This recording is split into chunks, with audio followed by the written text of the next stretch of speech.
I don't know how those 9 or 10 hours flew by. I don't know. But in that, sitting on that flight, I'm asking myself, Aggie, are you normal? What kind of a mother are you to take your 2 children out of the country? You know nobody. No one. I'm going to do a medical procedure. I have not seen any success story.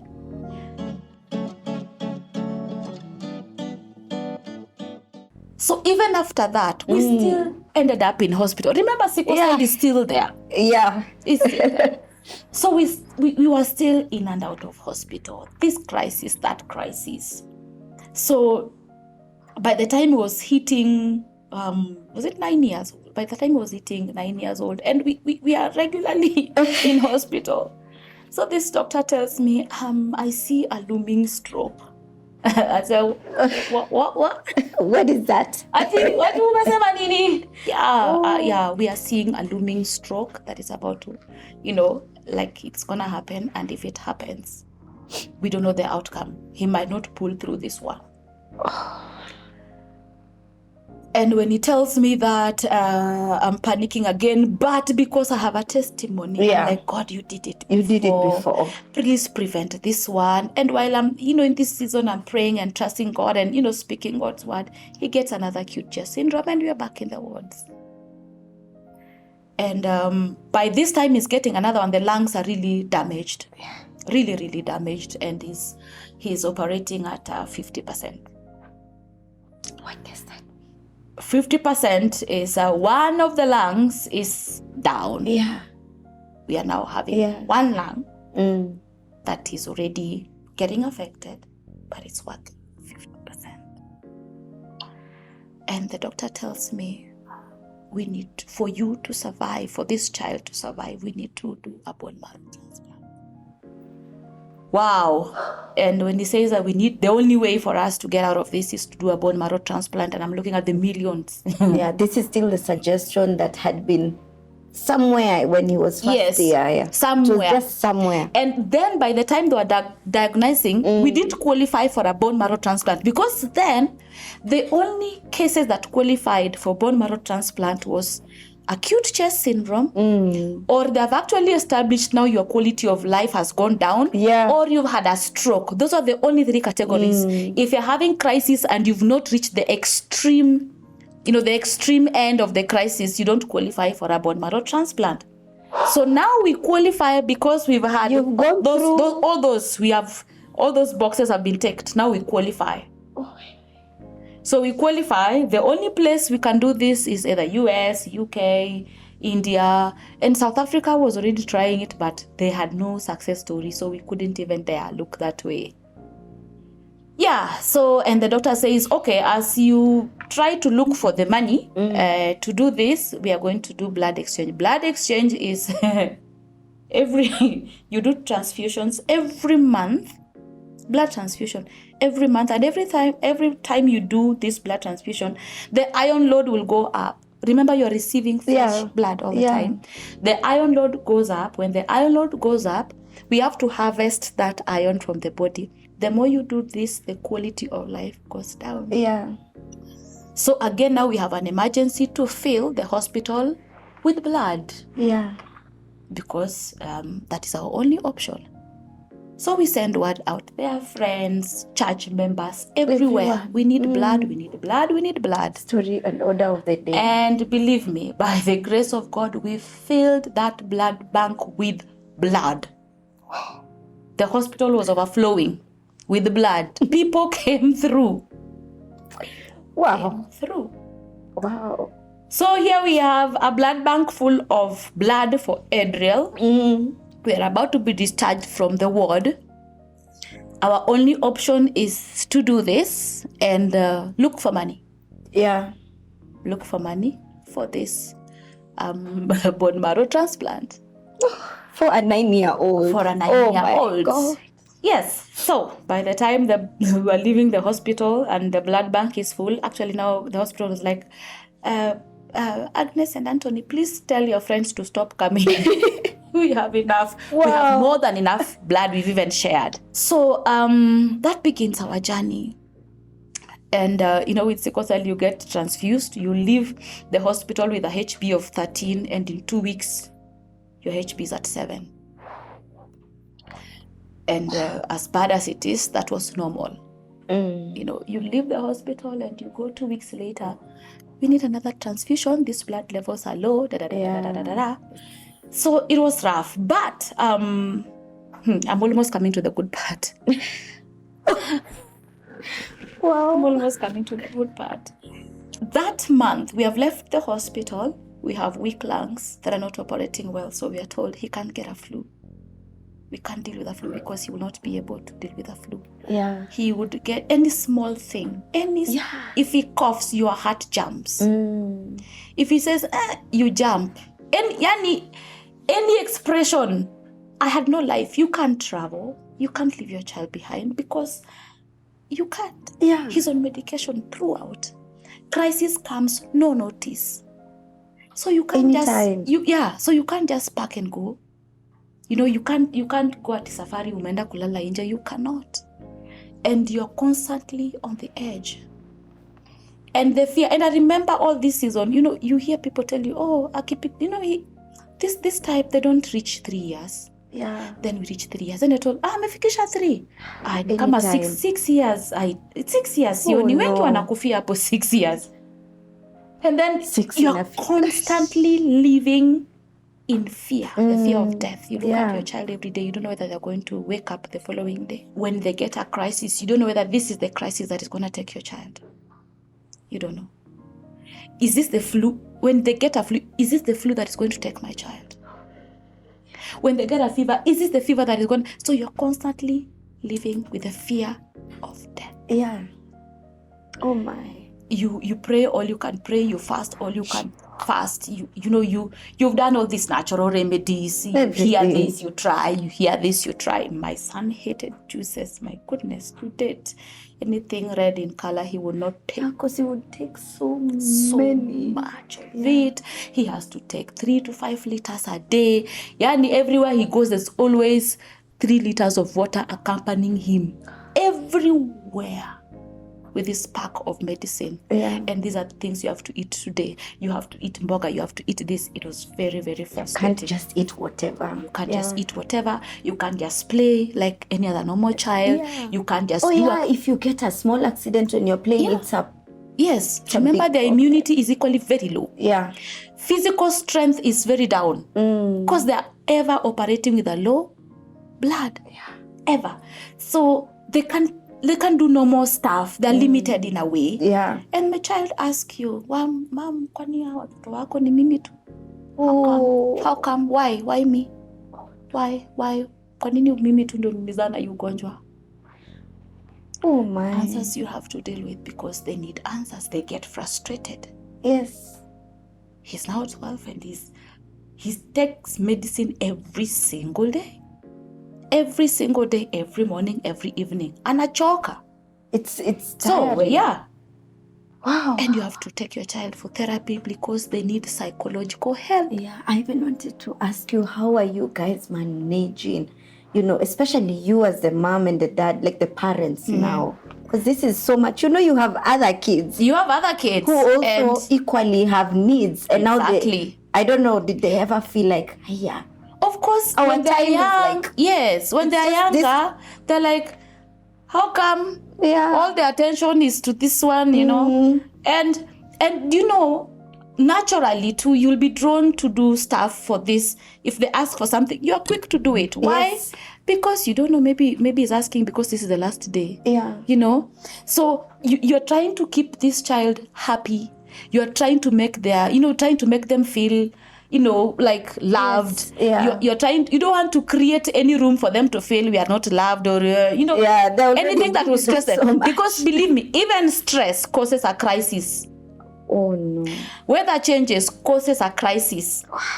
So you don't want to stress this child. Wamefanya makosa, you feel like you need to whip them nicely. Uchapa. Lakini huwezi chapa. Yes. You have a whole letter of a doctor saying you cannot beat this child. You cannot. The do's and the don'ts. Yeah. You can't shout at them. You can't shout at them. You can't cause them any level of stress. You can.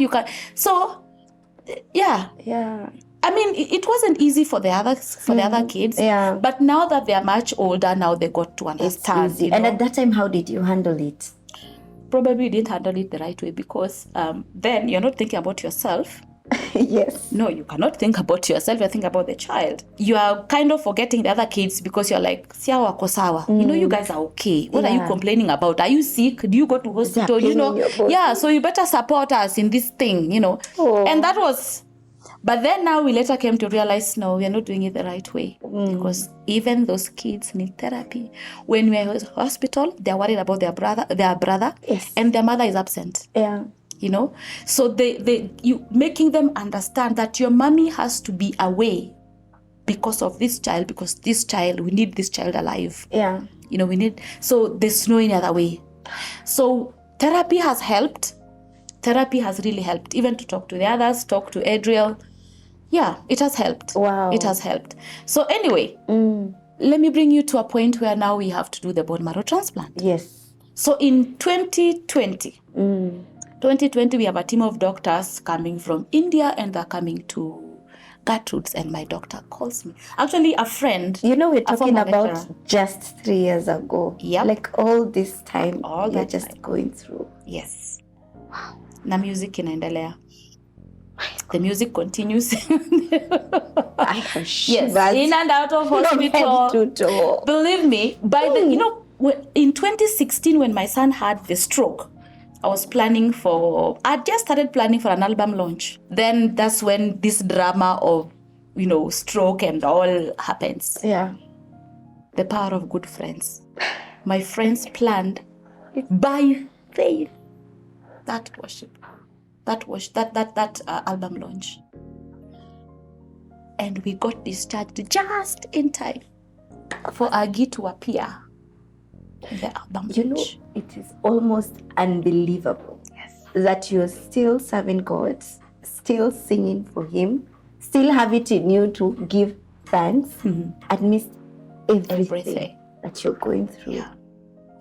And I remember calling this dear brother, and I tell him that album launch will happen. Wow. But should anything happen to my son before then we will know. We will just cancel it last minute. Yeah. So the planning continued. Wow. In my absence. All these people have faith in them. Oh yeah. So full. Oh yeah. Hakuna mtu anasema guys, let's be realistic. Yep. Oh my God. Imagine they did it. God bless. So we get discharged, and I think about 10 days later. Yeah. There I am launching my new album. Wow. And guess what? Adriel attended that album. He was there. I look at oh, wow. I look at the photos from that album launch. I'm like, God, you have a sense of humor. Wow. Then he was able to walk, but he wasn't walking well. Yeah. So he was still struggling. But he was there. And he got a tag. I remember he got a tag written Asha. And he was there. Alive. My 6-year-old. Limping. His face was still skewed. His mouth was like this. But he was there. Very excited for Mommy's event. Wow. God. Let God be God. Yes. So, 2020. So those doctors come, and a friend forwards me. Oh, by the way, it was a poster. Forwards me. Oh, there are this team of doctors coming from India, and you may want to have a conversation with them. Yeah. I said, okay. So I call my doctor. I tell my doctor, hey, look. And they was like, I was just about to call you. I need you to come to Gertrude's now. So pack my Adriel, off we go. Yeah. So we go to Gertrude's, we meet the doctors with my whole, you should have seen my file, my medical file. Oh my God. They were huge. Yeah. I had carried the scans, the MRIs, the everything. Did everything. I went, Miss Tukutaka kuambiwa ati, we can't see you today because you don't have. I carried everything in a suitcase. And we walked in there with a suitcase carrying all the medical reports with Adriel. Oh, man. And they did the assessments, and they were like, yeah, I think this is the right time we can do this for this child. Wow. And he qualifies. qualified because he had gone through the worst of sickle cell. And he qualified. And so we look for a match. My kids are tested. We get a donor. Actually, when they said we need to test the children, we're like, and the doctor was leaving the following day. And we said, your sample utaenda nayo. You will go with it. Brought all the kids to the hospital, drew blood. He carried the samples in his suitcase. Yeah, you're not leaving. You are not living with, because my goodness, remember we're supposed to be doing blood transfusion. That is blood exchange. We need to do this every month. And we already know what that means. If we start that journey of blood exchange, his quality of life goes down. We ruin his chances of a successful transplant. Yes. So this thing is coming at the right time. So all the children in there, he goes with the samples. And we get our results, I think, a month later or a few weeks after that, we get our results and we get our match. And we get our quote. Where is the money going to come from? And that's the year, si COVID imeanza. That was the COVID year. That was the COVID year. Yeah. And so no harambes, no public events. No, nothing. No, nothing, but we need the money. Yes. Yes, and insurance says we don't cover such stuff. They can only give you this. Actually, they gave us a limit. We gave us this. So we say, okay, so NHIF gives you this amount. Where is the rest of the money going to come from? Yeah, and I can imagine it's barely even 10%. Yeah, but this is what we must do for this child to survive. Gosh, and there's still COVID. Yes, and COVID is there. Cannot get infected by it. You are not there. It's a COVID, flu, homa. We can't deal with the flu at this point. Sasa COVID. Navalisha mtoto kama Eskimo. Yani, my child was quarantined for so long. It got to his head. At his age, he needs to play, he needs to mingle, he needs kids his age. But everyone, no, you can't. Also, no, you cannot see him. Yeah. No, he cannot come out. No, he cannot play. No, he cannot. The no's were too many for him. The no's were too many. And as a mother, I would feel every time you have to tell your child. No. For the things no more kids go for. It was tough. It was tough. But anyway, so we form a WhatsApp group and guys came through. Once again, people came through. You know, I can only just laugh about it because I'm just thinking, wow. Amidst COVID, people came through. We got money from very unlikely places. People we never expected supported us. And we got our deposit. And boom, we go to India 2020. Wow. So I remember. In the year that people are not traveling. Yes. Like there's just, everything is at a standstill. Exactly. But this is the time you get your breakthrough. Yeah, that's the time we get our breakthrough. Wow. So there I am, Air India with my 2 children. And I'm asking myself, Aggie, are you normal? One is the donor. One is the donor. Yeah, so I had my firstborn daughter and my lastborn son. In that, I don't know how those 9 or 10 hours flew by. I don't know. But in that, sitting on that flight, I'm asking myself, Aggie, are you normal? What kind of a mother are you? To take your 2 children out of the country, you know nobody. No one. I'm going to do a medical procedure. I have not seen any success story. There was no one I could see niambiwe this one has done transplants na ako hivi. No one. I had no example of a transplant patient. There I am in that flight with my 2 children. Like a mad woman, I'm going to India. One thing, and it was a battle. Believe me, it was a battle to live and go because of the uncertainty. Yeah. But one thing I remember, that doctor told me, you have an 85% chance of success. Wow. You remember like those 3 lepers were saying in the Bible, if we Yes. stay here, we die. If we go, we'll die. So rather just, Let's either way, either way. let's just go and eat and enjoy. If we die, ni sawa. That was me. Yeah. That was me. I said, okay. Yeah. If I don't go for this procedure, sickle cell is still here. And kids die. And believe me, that season, so many boys died. Sickle cell. Yeah. So many boys died. I even lost a nephew. To sickle cell.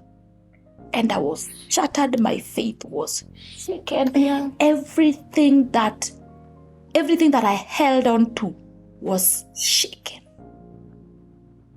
So the only thing that made me board that plane was the 85% chance of success. I said, Lord, so will I allow my fear, will allow my fear to keep me in the 15% of failure?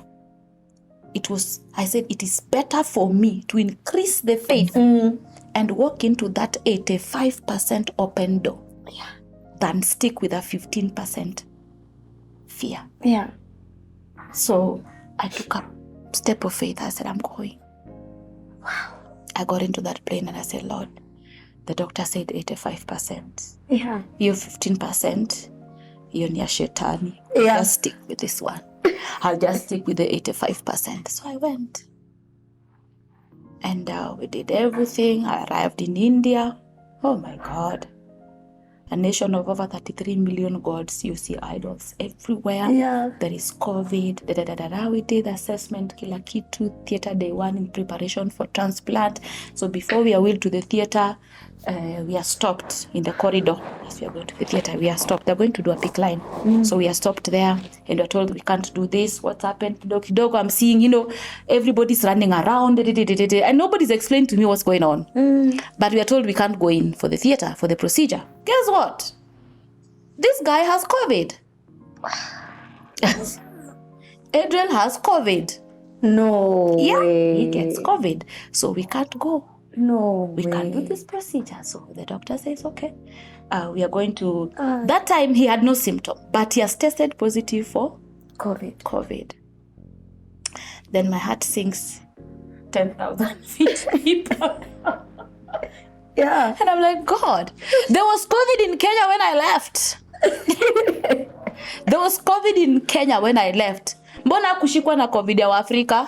Kwa nini nikuja hapa nishikwa na COVID ya Wahindi? Oh no. Oh no. Yeah. So we are into quarantine. You and your 2 babies. Yes. So anyway, we go through the phase after 7 days. Oh no. After 7 days. Like, wow. Yes. So we went through the phase until it tested negative. We started the process and eventually we did our transplant on the 26th of December. Is the day he got the bone marrow transplant. It's 1 day after Christmas. Yes. 26. And this is it's been like a whole year's thing. So actually, no, from the point of admission now, yeah, we land in India in November. And then we go through all this, season. So all that time you're in hospital. And you're admitted with your 2 children. They can't take any risk. You're living in the hospital. You're living in the hospital, in the ICU. Okay? It's called a BMT ICU. So you're living there. So we do the transplant. That whole Christmas, I spent anniversary in ICU. my daughter, the donor, birthday was in the ICU, Christmas in the ICU. Every other major event in our family is always in December. All of it was in that ICU ward. But on 26th? Yes, on 26th. And we had a card. And we always celebrate his birthday twice. Yes. Yeah, so, and after that, now we began the journey of recovery. Yes. We stayed in hospital for 3 months. And after that, we got discharged. Generally, we stayed in India for 5 months. Wow. That is the minimum you stay for bone marrow transplant. Amidst COVID. Yeah. And size of COVID imeshika. You see those stories were saying that in India people are dropping on the street dead. They were literally, that was it was a true story. Yeah. And they were cremating bodies all over the place. On the streets. Uko kwa room but you're seeing moshi. Unajua tu those are bodies that have just dropped dead and they're cremating hapo. It was so bad. It was so bad. But after 5 months, now we are cleared to come back. And another miracle that God did even during that season. Wow. We got the last flight out of India before the complete lockdown. Oh You know that complete lockdown where there was no flying, no coming, no going, zero. Yeah, there was a point where everything was like... Kabisa. We got the last flight out of India. Our flight was the last. After us, there was never a flight until. And I remember the guys, you know, the people we left behind, who finished their treatment like a week after us, or even... They stayed there for quite some time. This is a miracle. That was a miracle. So we got back home. You needed to come back home. We needed to come back home. So it's been a journey now after the transplant. Now that we are managing the post-transplant effects. Yes. Because it comes with effects. Now. So now we are managing the post-transplant effects. So where we are at, that whole year was smooth. Now he's recovering. We did a whole year. But we went back to India after a year. Yeah. Then he's now off medication. We start the vaccinations now because that chemo knocks off every other thing that was ever put in your body in the name of vaccination. So we started redoing the vaccination. So it's like a rebirth. You're starting fresh. You're starting afresh. Yes. And that has been it. So I think 2 years after, 1.5 years or almost 2 years after, it's been a year now since he got a complication like a year and a few months ago. Yeah. That attacks the muscle. It's still a post-transplant complication. Yeah. That has sent us to India every 3 months trying to manage that. But you see the guy now, my goodness. What? That's my walking miracle. That's, if ever I feel discouraged, when I see him pass, oh my God. I tell myself, Lord, the journey that God has brought me through, I can never sit for a moment and doubt God. Yeah. Or even allow myself to wallow in what? Doubt and what? I have seen God. I have seen God. My son's journey has molded my faith. Wow. In such a tremendous way. And I know that God has used this story, this journey, this experience to make Aggie Mugeni. Yes. Believe me. Wow. So I testify of the faithfulness of God. Yeah. I have seen the mercies, the grace, miracle after another. Even in India was tough. India was tough. While we're coming from pain crisis, now we are dealing with chemo, and it's a very strong chemo. Before they do the transplant, you first go through chemo. Very strong. And I watched him writhing in pain. I watched his skin burn and peel. I remember after the chemo, and the skin had really gone very bad. Very, very bad. He was so dark. He was so thin. The hair had fallen off. Yeah. So, and I never used to take him to the bathroom to shower. Okay, he was weak for a long time. So we just give him the bed bath. Yes. Then one time he insists, I want to go into that bathroom and shower. I said, okay, let me take you. I hadn't thought twice when I said yes to the bathroom because the bathroom had a mirror. Yes. So we walk into that bathroom and he saw himself in the mirror. That scene never leaves me. His eyes popped, the shock. He fell down. I couldn't believe that was him. He fell down. And then he says, Mom, is that how I look like? And I tell him, baby, it's just for a short season. Oh my God. It was tough. India was tough. And you're in this world for all these months. It's a white room. And because of the sensitivity of the treatment, there are no windows. Yeah. And only the nurse comes in wearing all those gears. Yeah. The doctors come in wearing those gears. Otherwise, and they don't have to come in because half the time they talk to you through a glass window. So you have all these walls, white walls, and beeping machines. That's the melody you get in your head. Wow. And then by the time you're leaving that ward, the melody that sings in your head is the sound of those machines. Yeah.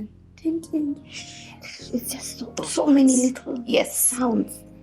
And you have watched him lie there all plugged, tubed up with all these wires. It became normal to see him with tubes and wires all over the place.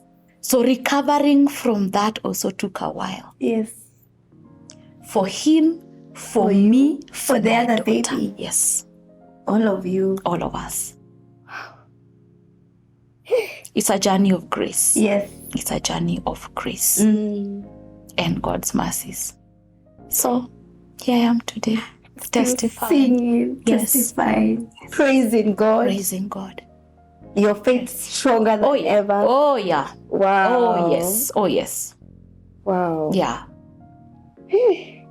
Thank you for sharing. I'm just like, wow. Wow. Yeah. I have not met your son, but I can only imagine how it feels like to just look at him and remember from 1 year to now.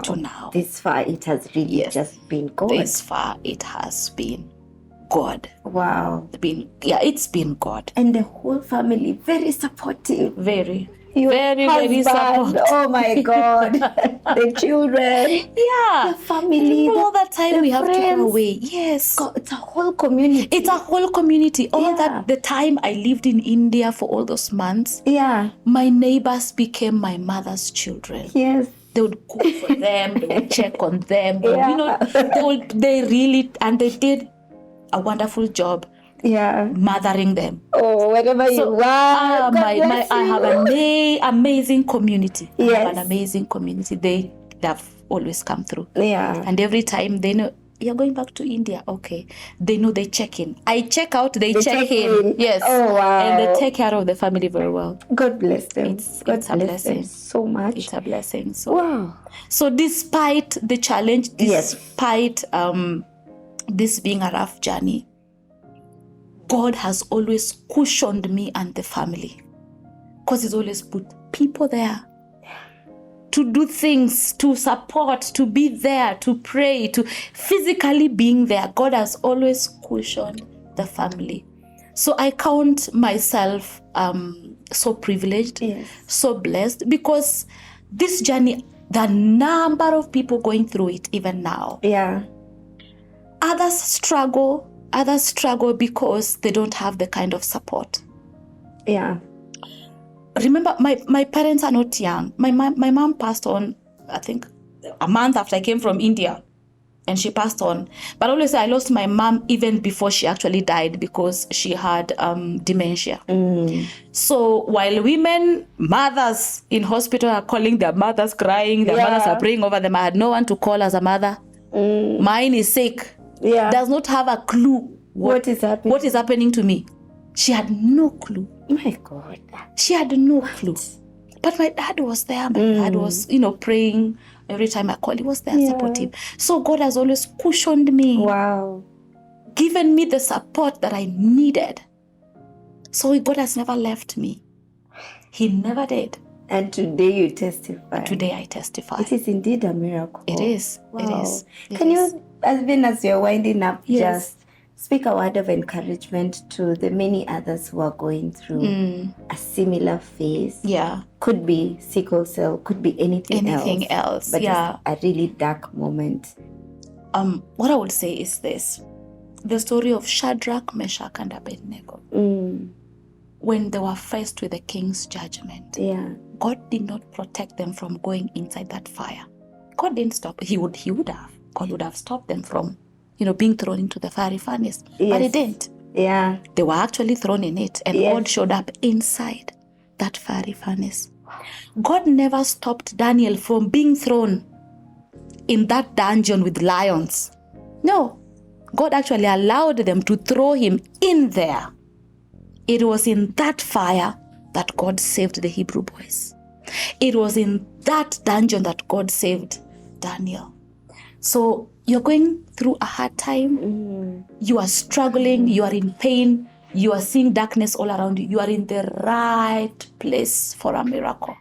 That is where God is going to come for you. That is where God is going to rescue you from. So don't be afraid to face the problem. Don't be afraid to face that challenge.